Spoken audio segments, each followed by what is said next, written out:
pernah ya. Kayaknya sirik deh, Mas. Sering sih. Pernah.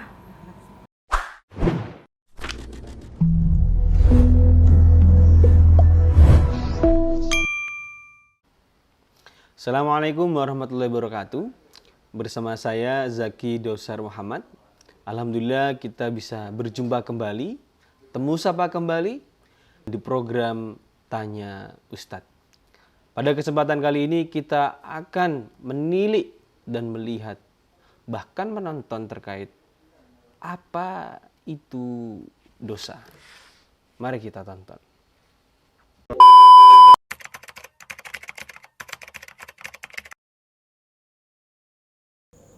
Dosa jelas pernah.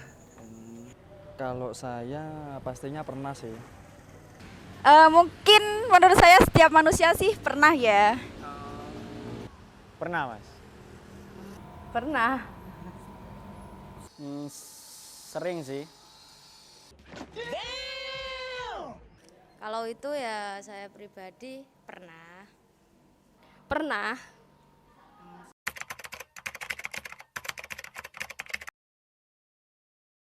Sering sekali, Mas. Hampir setiap hari mungkin. Kalau itu sih pastinya sering. Berapa ya? Nggak tahu sih kalau itu, nggak pernah ngitung juga kan.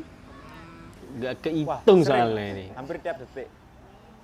Hampir setiap detik ya. Kebanyakan kalau gitu. Per menit. Per menit ini per Banyak detik. ya. Soalnya juga kan tanpa saya sadari juga mungkin ada perkataan dari saya atau perbuatan dari saya yang kurang disenangi orang lain. Sering.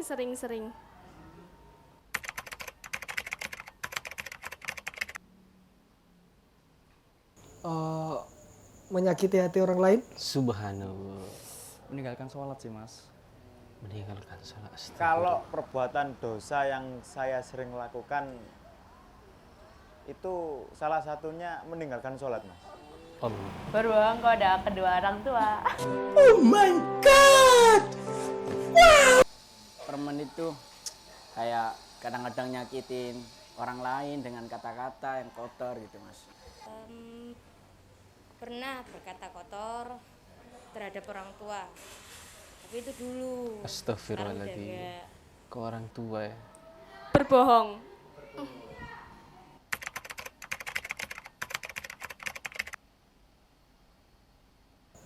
Dosa paling besar kayaknya sirik deh, Mas.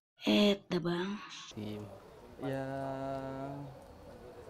meninggalkan sholat, Mas. Meninggalkan sholat, iya. Kalau bagi saya dosa yang besar itu nggak sholat. Lah itu, Mas, meninggalkan sholat. Meninggalkan. Jarang sholat.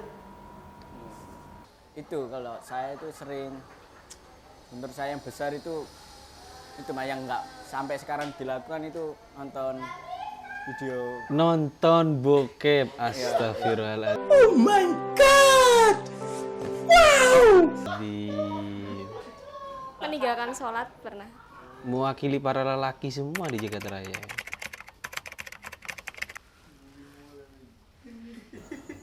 Perbuatan dosa tadi saya. Baru tadi pagi. Maghrib tadi. Kok bangga ya? Untuk hari ini sih belum ada. Kemarin mungkin berbuat dosa. Nggak ada ya, kayak tadi udah. Oh gitu ya. Ya, setelah kuliah ini, setelah mata kuliah ini, mungkin dari perlakuan saya ke teman-teman. 5 menit yang lalu. Yang berbohong.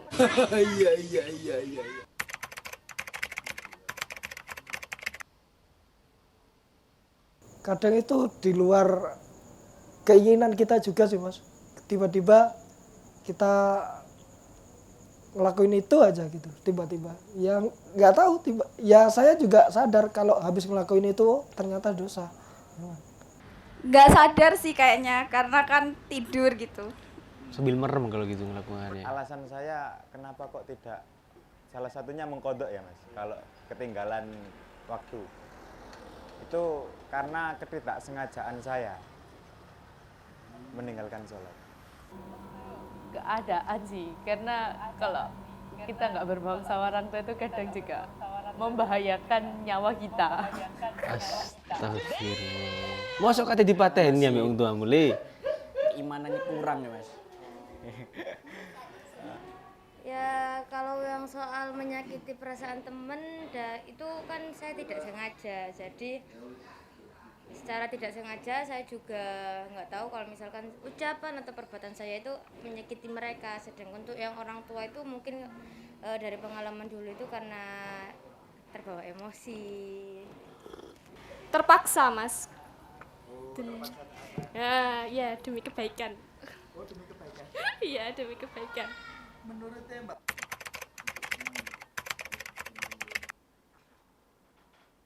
Iya, pasti. Ya semua orang pasti masuk neraka, cuman kita kan pasti ya maunya masuk surga kan. Cuman yang saya tahu itu, yang saya yakini juga itu Tuhan itu pasti Maha Pengampun. Pasti. Tapi kan nggak semuanya juga sih kayaknya. Gitu.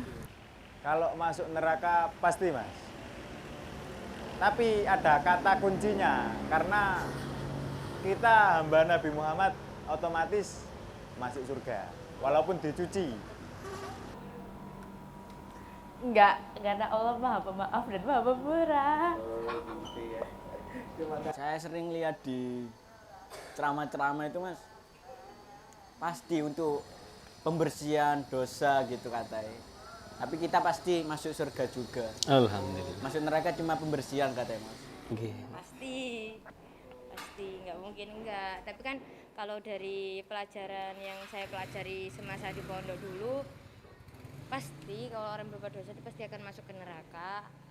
Tapi mereka di sana mengalami semacam pertaubatan, penyaringan, pengguguran dosa hingga beberapa waktu yang diberikan yang cukup lama. Mungkin kalau dalam kisaran dunia mungkin singkat, tapi dalam kisaran akhirat mungkin cukup lama. Tapi setelah itu barulah diangkat dan dimasukkan ke dalam surga.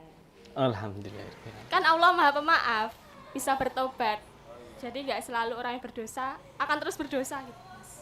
Alhamdulillah. Tentang apa yang telah kita telaah tadi terkait apa sih sebenarnya dosa itu.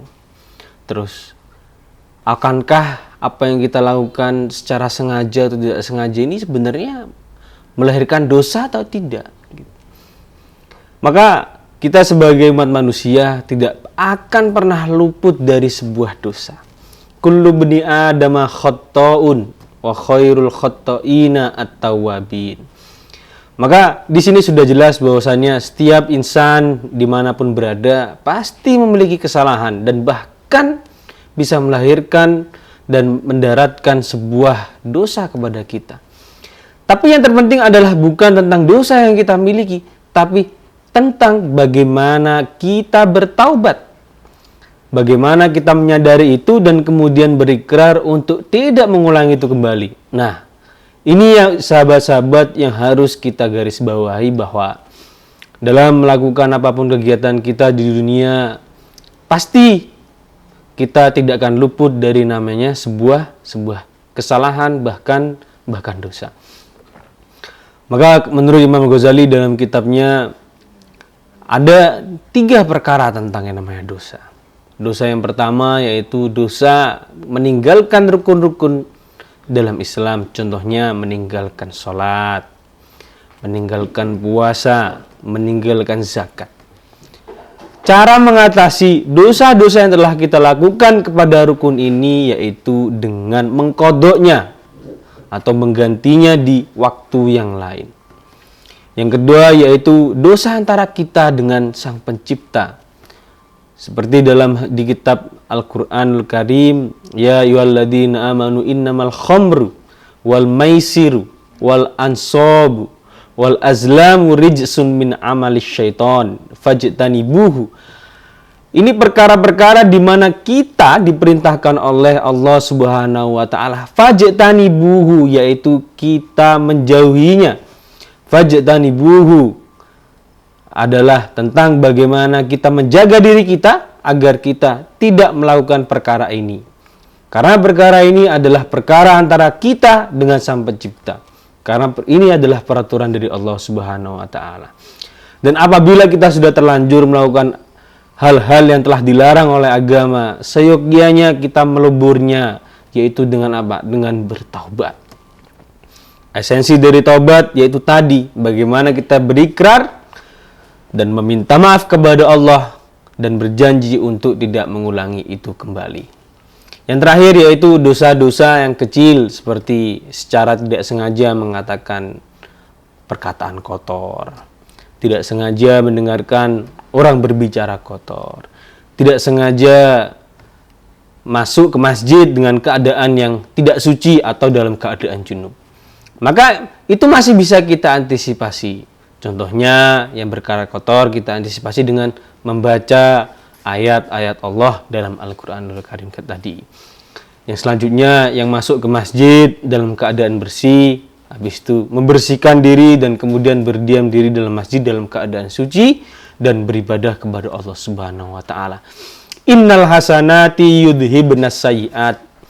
Itu yang harus kita garis bawahi, bahwasanya perbuatan-perbuatan yang baik yang sengaja maupun tidak sengaja kita lakukan kadang itu bisa menghapus dosa-dosa yang sebelumnya telah kita lakukan dari sengaja maupun tidak sengaja.